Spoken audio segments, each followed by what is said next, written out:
and just a reminder of what Vespers is and not is. It is a half an hour of getting to just sit back and getting a little bit of spiritual nourishment. So relax, take some deep breaths, maybe roll your neck a little bit, drop your shoulders, unclench your jaw, let the tension out of your hands. Wherever your day or your week so far has taken you to, you can let it go. And we are continuing themes from Sunday, and the service on Sunday was laughter is the best medicine. So you get a few doses of my humor, some which is sacred and beautiful, and some which is just downright corny. So relax and enjoy, and if you want to put yourself on mute, that's great. You might be able to hear Mary better, and we can just touch base at the end. So I'm going to light our chalice this evening.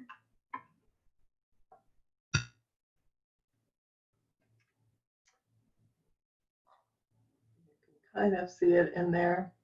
And our opening words are from the 14th century Persian mystic and poet Hafiz.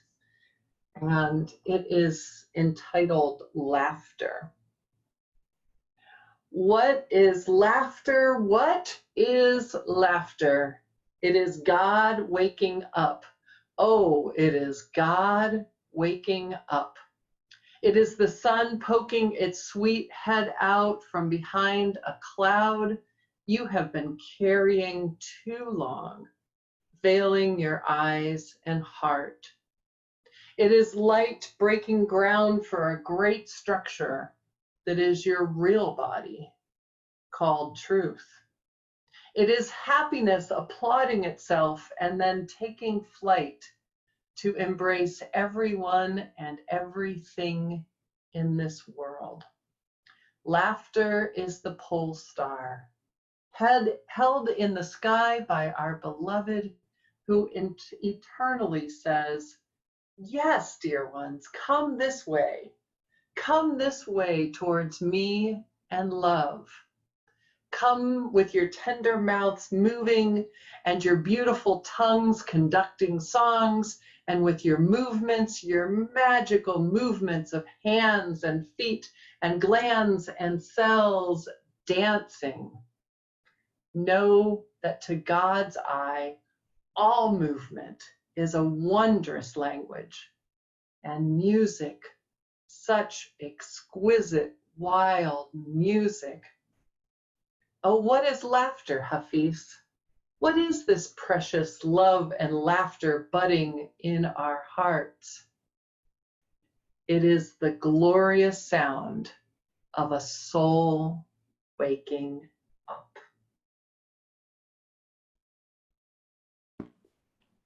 So this piece is is humoresque, which humor, and it's cute. And it's actually a teaching piece. So if you practice, you could play it in like 2 years, I think.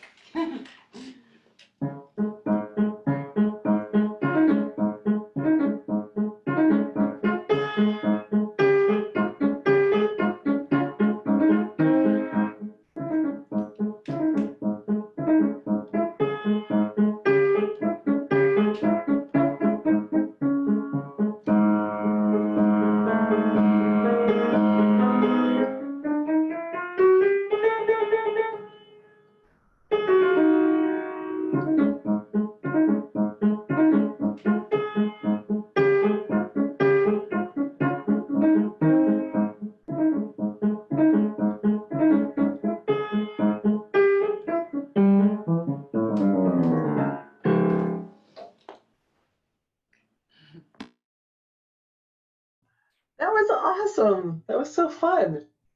I could picture myself playing it in 5 years. So I'm going to start with some UU jokes.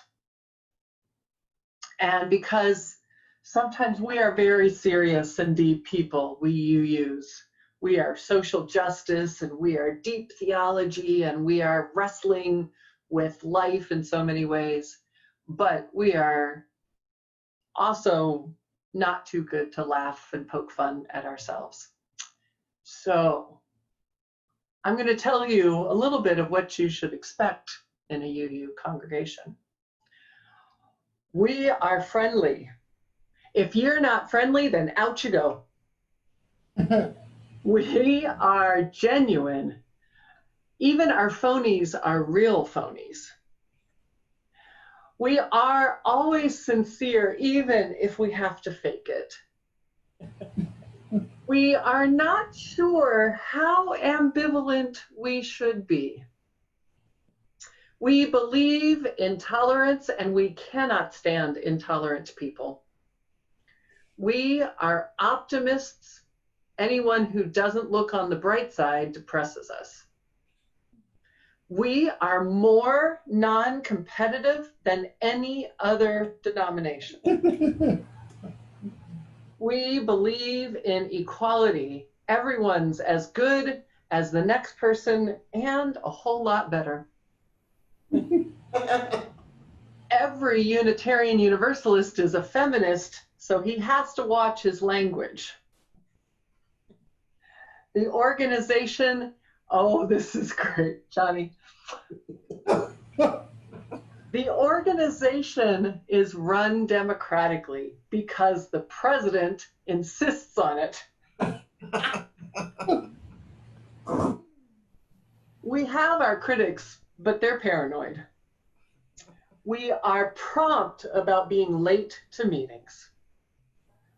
Dogmatism is absolutely forbidden. And freedom of belief is rigidly enforced. So I thought that would be a little bit of fun to make some fun of ourselves. And I wanted to talk a little bit about why I think humor is important. And I'm actually going to start with a Bible story, which, you know, we don't do that often, but I know, watch out, Carrie, it's okay. It's all right. We can do this. In the book of Genesis, so we hear the story of Abraham, Sarah, and Isaac. So Abraham and Sarah wanted a son. This was going to be a huge feat because according to the Bible, Abraham was 100 years old. And we know that the Bible is absolute truth, right?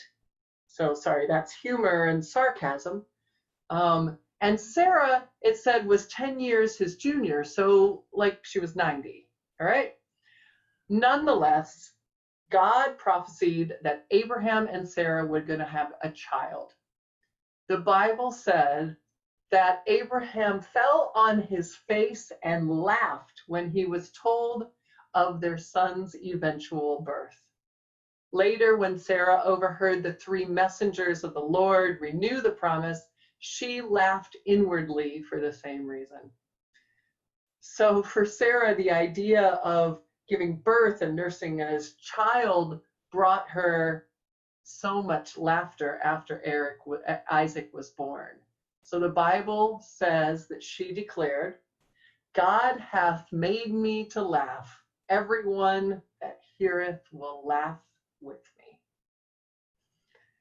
So laughing is in the beginning stories of Abraham and the beginning of the what is really all of in Abrahamic traditions, Judaism and Christianity, and Muslims believe that Abraham was one of their prophets as well. So Isaac showed us that God laughs. So you can believe whatever you want. You might believe in Gaia, you might be agnostic, you might be atheist, you might be Christian, but personally, I have a hard time believing in a higher power or a divine spirit that doesn't have a sense of humor. We're not actually the only creatures with a sense of humor. There's animals that are very playful and can trick each other. I know that Cooper, I see Cooper, has a sense of humor. There's teasing, there's playing, there's connected humor. And I think that humor does several things. It helps us through the bad times. It helps us have more insight into the world and ourselves, and it unleashes our creative spirit. So I have a whole bunch of friends who are pediatric chaplains. And if you've ever thought of a really, really hard job, pediatric chaplain would be it. They are the people who are walking in the rooms of the most tragic, awful situation. And hanging out with pediatric chaplains is a blast because they have the just really fine-tuned sense of humor, very much gallows humor. And they will talk about how they have to laugh at it, or else they just can't get through it. And they have to laugh at it with each other, because they get each other. They can appreciate each other's sense of humor. So when Alan Klein, he wrote The Healing Power of Humor, he said, when we allow some humor to be part of our pain, we're not as directly involved in our suffering. It's not that our pain has diminished. It's just that the space around the pain has gotten bigger. So the space around the pain gets a little bigger. The pain doesn't go away, but we just have that little bit more space around it. I know that when I'm going through a hard time, just like make me laugh, give me something stupid. Not the really cerebral stuff, something just really, really stupid to laugh at. And, sometimes inappropriate humor is the funniest thing. It also gives us insight into ourselves. And this is where I think of like certain comedians. So George Carlin is a fabulous one for this. George Carlin had tremendous insight into the human psyche. He could point out things that you can just laugh at. Jerry Seinfeld did this an awful lot as well. Bill Maher does it. They make us see things. Trevor Noah is fantastic at this. Like, he'll say something and it's funny, but it's funny because it's so true. Like, it really, really gets right at the heart of it. And a lot of times it's things that we don't want to recognize about ourselves, we don't want to see, but we have to look at it because we're laughing at it with them. And once they make us laugh at it, we can't not see it. Our world's changed because we've looked at it. And I think that that's also true about ourselves. Like, I can see something about myself when I'm using humor with a friend, or somebody says something funny about me. It can't be cruel humor. And sarcasm can be really close on the edge. But when it's really insightful and it's like, oh yeah, I do always do that. You're absolutely right. Like, I feel seen, but in a funny way. And I think the final thing that it does for me, well, it does a lot of things, but it helps us up to be more creative. And I think humor is one of the great tools of creativity. There is nothing more powerful than opening up our creative selves than humor. Like, the best meetings that you can have are the ones where you start by laughing, or you loosen people up with a good joke or fun check-ins that just are like, well, that is just really funny. And I think it's impossible to stay closed off to new ideas when you are laughing. It touches something deep in our soul. And the final thing that's great about humor and laughter is it just feels good. And right now, we need things that make us feel good. And I imagine Mary, when Aaron is out of the bathtub and running around the hall, like you can't just not laugh at him, or I happen to know some Lifshitz boys who tell some pretty funny, sometimes borderline inappropriate jokes. You have to laugh, and it just makes everything better. And when Cooper's being really cute, or Anne, you're talking to your grandson and he's supposed to be reading, but he wants to tell you a joke instead. Like, we just have to laugh. Those things, it gives us life. So I want to invite you this week to laugh as much as you can. Do it despite the COVID. Just like, no, you're not going to take away our laughter. We're going to still laugh. So might that be. So let's think on that while Mary plays us something else. And then I've got another story for you. This one is pretty light too. It's called Take Me Back, and it's by an African American composer, John Work. And he went to the school, the Fisk University, which is like it's like Juilliard before Juilliard existed. And he wrote like 3 collections of piano work. So it's just really pleasant.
Oh, it's perfect.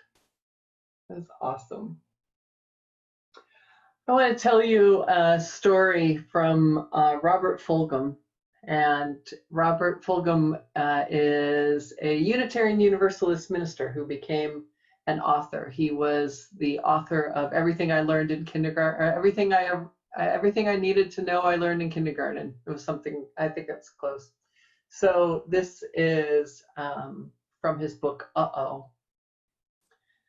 Last Friday morning, I started a fire in my wood stove using the comic section of the Sunday newspaper. In the shower, I drew all over myself with some silly soap left behind by my granddaughter. For breakfast, I ate a bowl of Cheerios topped with jelly beans and drank a glass of Goofy Grape, a fizzy drink for kids. For background sound on the stereo, a tape of one of Woody Allen's comic monologues, a live performance with a room full of people yucking their heads off. Tossing my briefcase in the closet, I headed for the door without any baggage, meant to walk downtown at a snail's pace. As I went out the door, I noticed my granddaughter's red and white beanie with a propeller on top. It didn't fit, but it didn't fall off either. It looked like one of the coolest yarmulkes that you've ever seen. I put it on my head to see if I could walk fast enough to make the propeller work. I could. I'd had a bad week, a draining downward spiral of unfinished business matched by the rising smoke of grumpiness which set off my uh-oh alarm. And after going to bed on Thursday night in a junkyard dog state of mind, it seemed wise to make tomorrow a better day. Experience tells me I can choose to do that, and that I'd better do that or I'll be sorry. Under these same conditions in times past, I would take a day off, make up an excuse, but I can't call in sick anymore because now I'm self-employed. I work for me, and I'd know I was lying. For the same reason, telling the boss to stuff it is masochistic. If my work is my life, then I can't quit my job or fire me because wherever I go, there I am again, the employee who will never go away. No radical moves made sense, just some course adjustments are required, beginning with breakfast and going to work. Anything I can do to lighten up. The winning move was the walk in the hat. It's hard to stay depressed when you're walking along wearing a too small beanie with a propeller on top. Not a lot of people have seen a middle-aged man dressed in a suit and tie wearing a beanie like mine. People in cars honked, waved, shouted, and said, "Go get 'em, Grandpa." At once, at a stop sign, 4 teenagers sang a full chorus of the Mickey Mouse song to me and roared off laughing. I figure the loss of my dignity, which was good for me, was balanced by the gain in amusement I gave to other people. They got to work in good humor. They had something to talk about over coffee. I came to think of my wearing the hat and walking to work as a public service. So this week, may you find your beanie hat. May you walk to work and bring some joy and laughter to somebody else. May you find a little whimsy around you. Because, my dear ones, we need to laugh. We need humor. We need to get through this with a smile.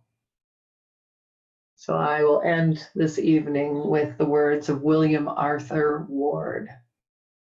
A well-developed sense of humor is the pole that adds balance to your steps as you walk the tightrope of life. May you have balance. May you have humor. May you have peace. May you know that you are loved. Enjoy your evening, everyone. We'll talk to you on Sunday. Big hearts.